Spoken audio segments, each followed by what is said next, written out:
Today I'm gonna talk about mental health. My mental health, the journey that I've been through, kind of my ways of coping and dealing with it. And because this is a very heavy and big topic in my life, I'm gonna split this up into two parts. This Friday's episode and next Friday's episode.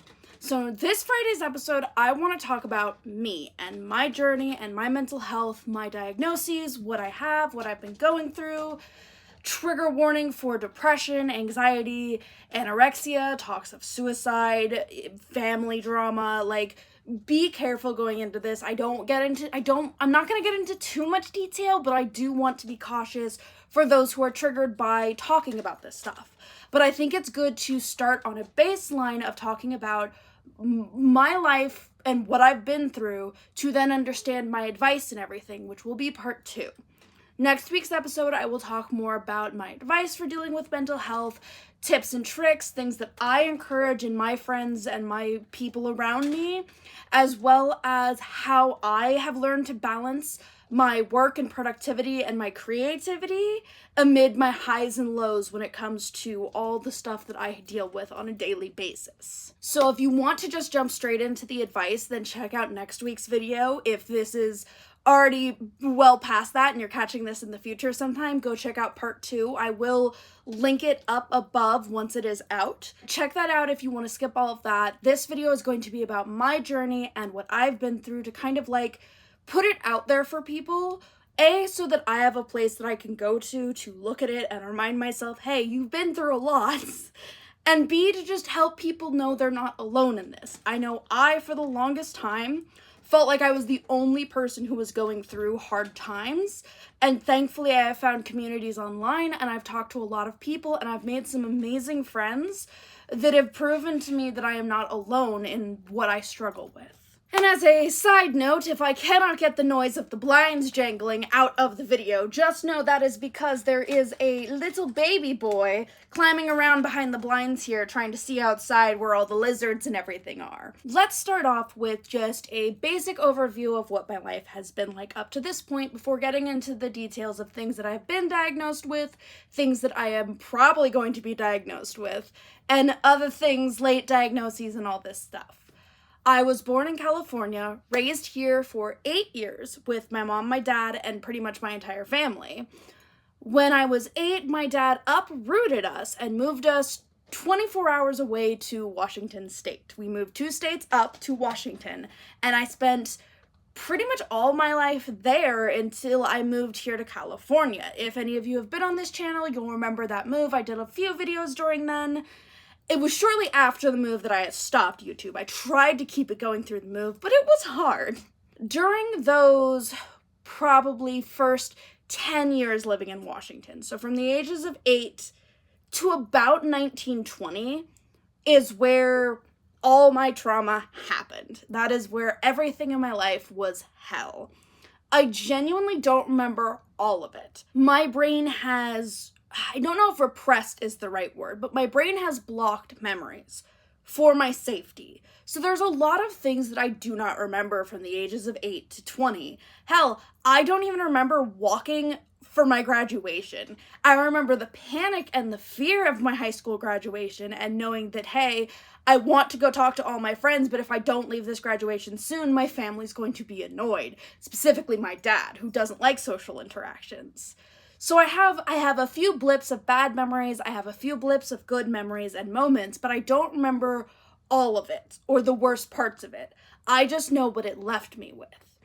So my parents broke up in that time span. They had a huge blow-up fight. It was a whole thing. My parents had the worst relationship breakup possible.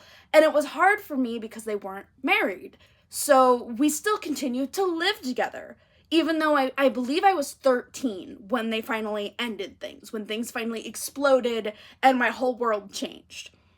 But we continued to live together because they weren't married and my mom didn't have anywhere to go because my dad had uprooted us and took us away from everyone we knew. So we all still lived in the same house. My dad, my mom, my brother, and me. It was toxic. It was hell. It was walking on eggshells between the both of them, trying not to set off either of their moods because both of them could not properly regulate their emotions and handle them. And it was very hard growing up in that environment. It led to depression. A lot of the things my dad said to me led to me becoming anorexic. I barely ate for those 10 years. Those 10 years before I turned, I think it was just before I turned 20, when I moved in with my grandma, was when I finally started eating properly again. And to this day, I am still working on that. There are still days where I look at food and I will feel nauseous at the idea of eating. That is something that has stuck with me even now. And like I said, there was depression. I definitely was suicidal for most of that time. I don't remember a lot of the suicidal moments, but my friends who were with me then do. And I thank them for being there for me. If it weren't for them, who knows what would have happened. I know the worst part for me in all those years was honestly my last couple of years of high school, because my brother moved out. He moved across the state to go to Seattle for college. And so he kind of left me there. Me and him had a fallout because of that, because I could not understand why he had left. It wasn't until I was like 21, when he moved back and moved in with me and my grandma, that me and him rekindled and we talked about it, and I finally understood why he left and why he had to get out. And now me and my brother are closer than we've ever been, thankfully. He's like the one shining light from my childhood, and I love my brother so much. And I don't think, without him, I don't know what would have happened to me. He did a very good job of protecting me as best he could. Despite that, though, like I said, depression, anorexia. And the thing with depression is, and this is something that I really want to hammer home with a lot of people, depression is a chemical, it's a chemical imbalance due to trauma, I believe, if I'm remembering that correctly. And the thing is, it doesn't just go away. Even though now I am medicated, I still will have times where that depression comes back. The imbalance is stronger and I am more depressed. Despite being in an amazing place in my life right now, it can still come back.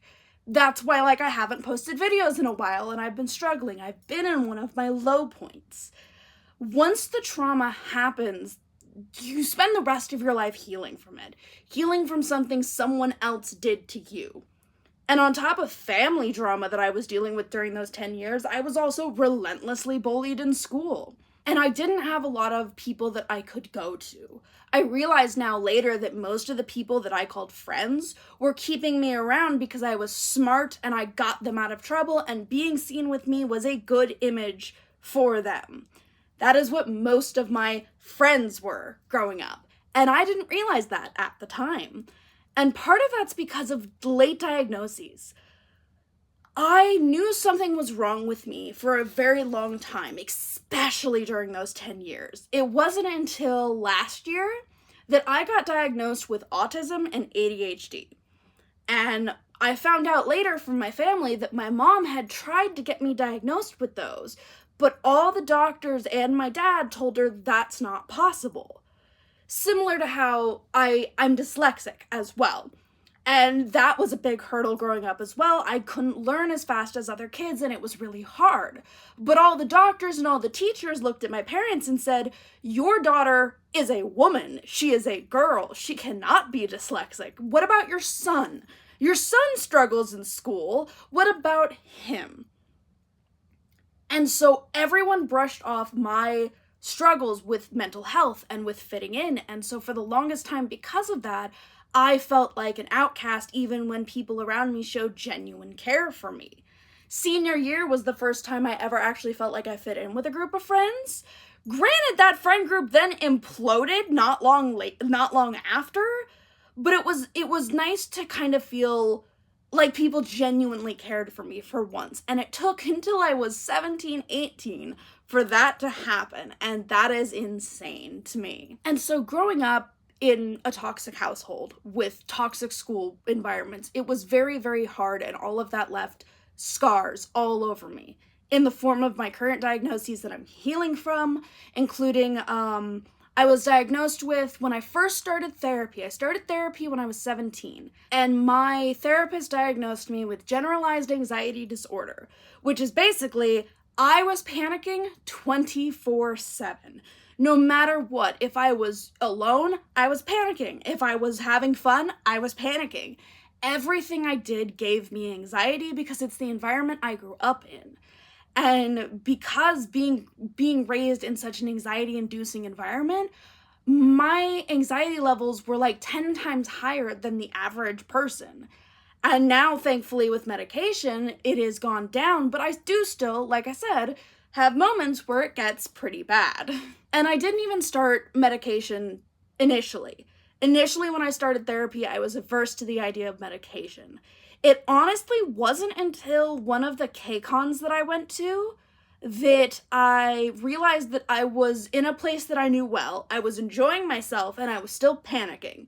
And that's when I had the flip switch moment of, hey, I need help more than just therapy. And we got me started on medication. We got me on anti-anxiety, antidepressants, which then made me more open to getting on ADHD medication now, which has been helping immensely with a lot of things. And sometimes I do wonder if people had just paid attention, what I would have been like if I had gotten on these meds and gotten help sooner. Obviously, I can't change the past. I've grown up used to this, and this has made me who I am today, and it's made me an advocate for mental health because of it, and I am thankful for that. But I do sometimes wonder what would have happened if someone had been paying more attention. I have some family members who claim that they saw me not eating, but didn't know how to approach me. I have some family members who say that they were worried about me, but they didn't know what to say to help me. I definitely think that hurts more. Knowing they realized something during those 10 years of absolute torment and didn't say anything, that hurts more. And it makes the possible diagnosis of CPTSD a lot more likely. The basic difference between complex PTSD, or CPTSD, and basic PTSD is that complex PTSD is when you're exposed to your triggers on a regular basis. PTSD, normal post-traumatic stress disorder, is when there is one event that you had that triggers you. That is why it is mostly seen with war veterans, people who served in the military, because they will hear noises and see things that remind them of being in the military, and it triggers it. Whereas with complex PTSD, you are constantly bombarded with the trigger. Walking on eggshells around your parents, having to placate your parents' moods, take care of your parents instead, watch what you say so people don't blow up at you, make sure you don't do anything out of the ordinary in class, otherwise people will attack you. It was consistent trauma over and over and over again. And that means that there are a lot more triggers when it comes to CPTSD. I still have moments where there are just certain things that will just immediately make me hyperventilate and panic. One of my biggest triggers is motorcycles. It's gotten a lot better now that I don't live near my dad, but my dad got a motorcycle during those years, and hearing him come home would send me and my brother into fits. And so hearing motorcycles is still very, very hard for the both of us. It is something we are both kind of working on with our own triggers.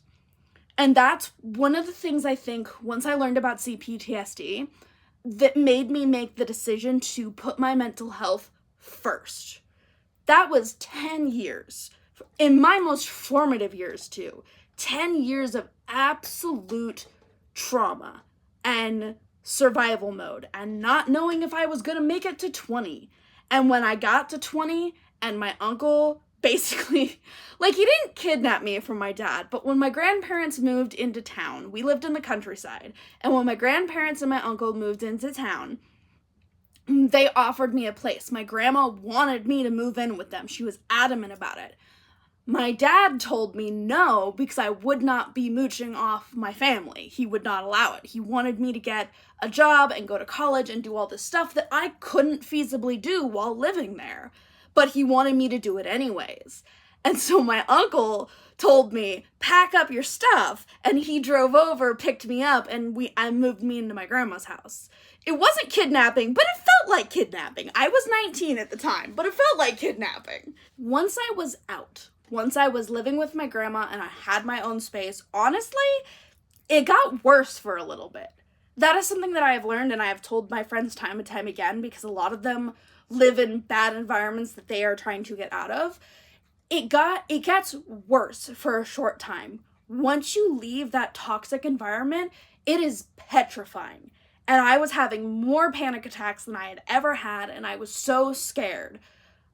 And I wasn't even exactly sure what I was scared about. It's not like my dad was going to retaliate. I was an adult at that point. I could do what I want, and he couldn't tell me no. And I knew that, but I was still so scared.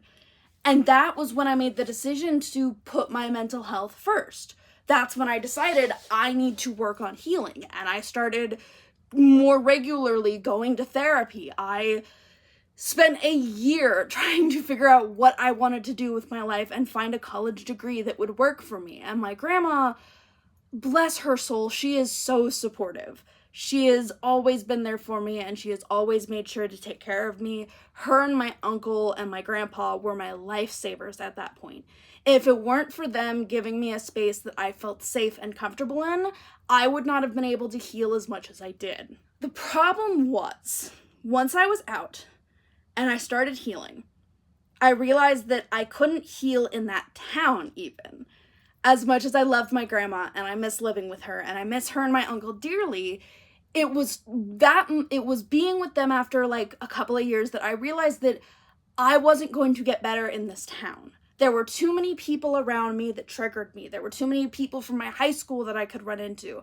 Too many of my dad's friends that knew about my dad's whole misdeeds and everything, that would give me those pitying looks that you get from people who know your family life is bad. My mom's friends there were too many of them around. There were too many people that I had too many bad experiences with everywhere I looked in that town, and I could not heal there. And that is when I made the decision to move back to California. Now, I had been wanting to move back to California since I moved out of California. I never liked Washington. I love Washington.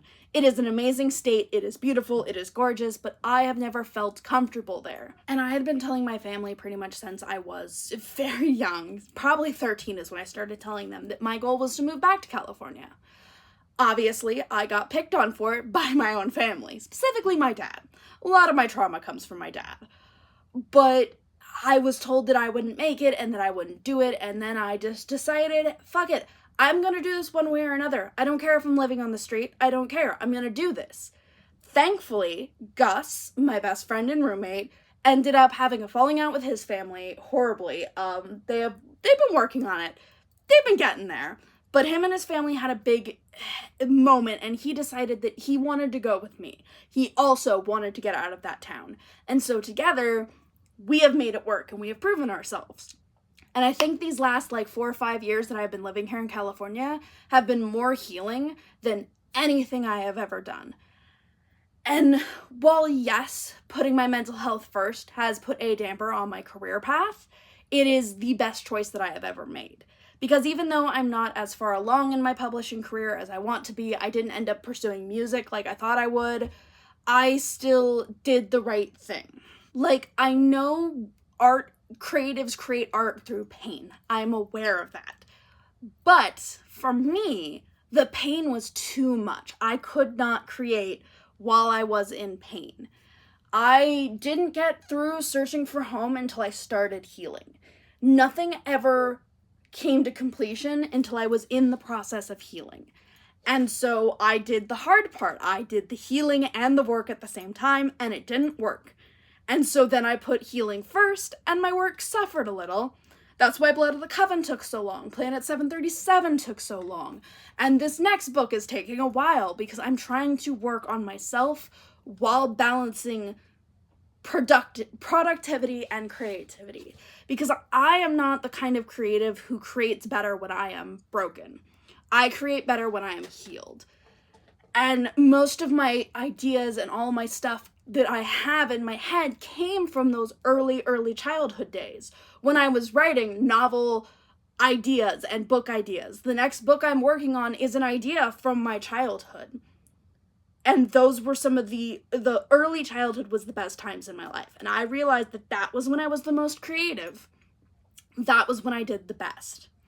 And so I have been working so hard to heal and to work through my diagnoses and to learn them and to adapt my life to be better, like finding little things that help with the autism, things that help with ADHD, ways to make my dyslexia not as much of a burden as it is, and then learning how to balance the moments where where the depression or the anxiety kicks in, and learning to take those times and like let my body have that and let my body process and go through those emotions and not force myself to create in those times. That's where it gets hard, because the society we live in really, really pushes productivity. But with the amount of sustained trauma I went through, I have to focus on healing over productivity while still being in this industry. And that's one thing that makes it really hard, and that's why I have had to learn and work through all these different systems of mine and find different ways of making things work for me. And like thinking about this and talking about all this and looking back at everything that I've been through, I think the hardest parts for me growing up were honestly when my parents broke up, when we left California, and kind of the times when I realized that neither of my parents were like amazing people.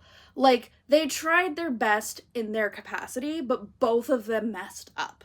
And taking them off the pedestals that we as children put them on was the hardest part of my life. But I am glad for the family members that have been there, that have done the work and put in the effort to learn me and get to know me. Especially because for those like 10 years, I didn't have a personality. I was masking most of the time to fit into situations, to make myself safe. And when I started to blossom and find my personality, it definitely took my family some time. Because I went from being an absolute tomboy. My family genuinely thought I was trans for a little bit because of how much I rejected femininity, to realizing that I actually love being a woman. I love who I am. I love dressing feminine. I love skirts. I love dresses. My favorite color is pink, which no one in my family can wrap their brains around.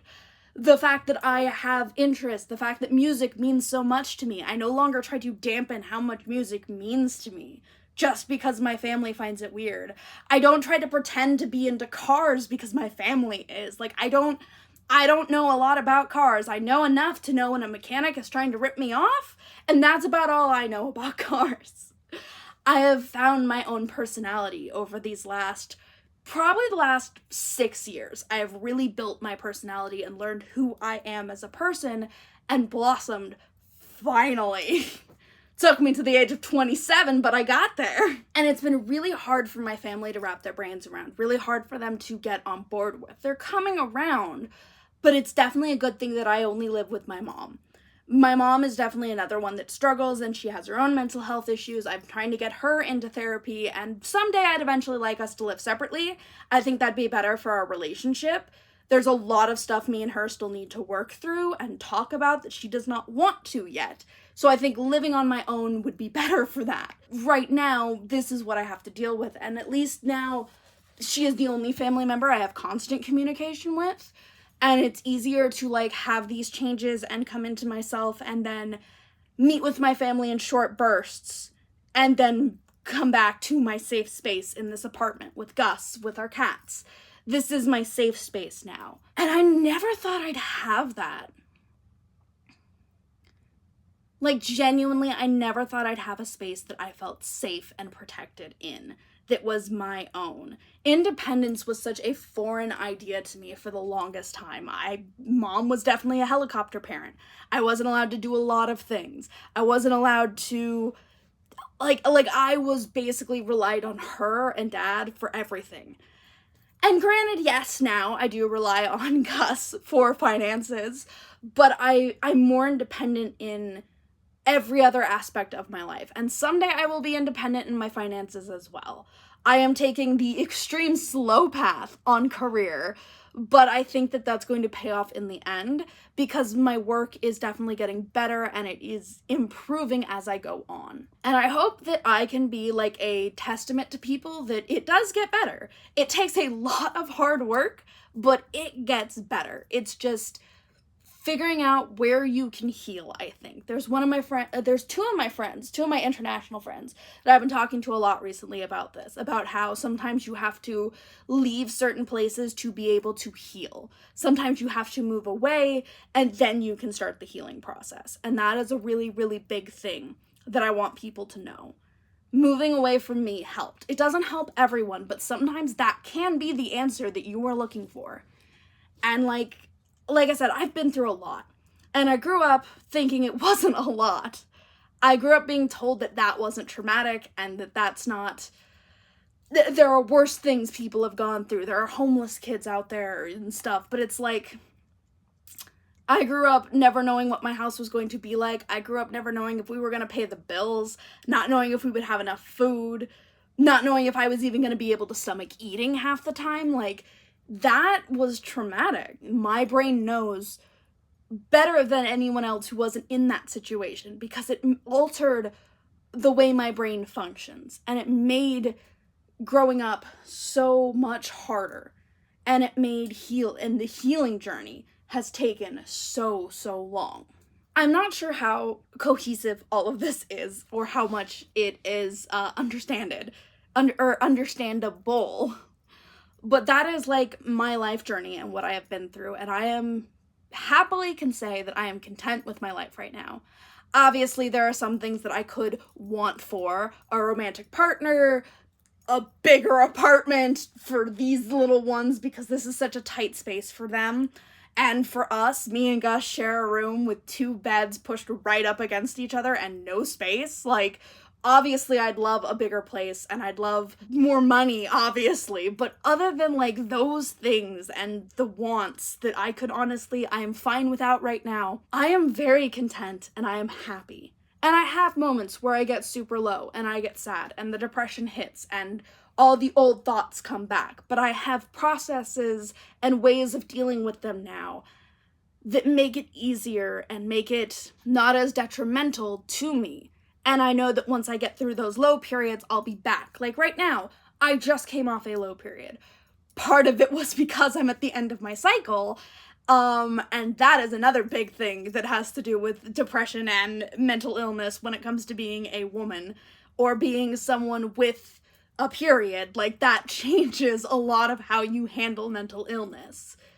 And so I have a lot of advice and a lot of different things that I do that may help, may not, and I'm going to talk about that in next week's video. Like I said, if it's out, I'll link it up here again, but I will talk about that. But I wanted to give this as a baseline so that everyone could know kind of what I have been through. And there is an ant on this fucking coffee table, and I'm trying not to panic. That's not necessarily trauma related, that's a phobia. I was pushed into an anthill as a kid, and it has scarred me, and ants terrify me now.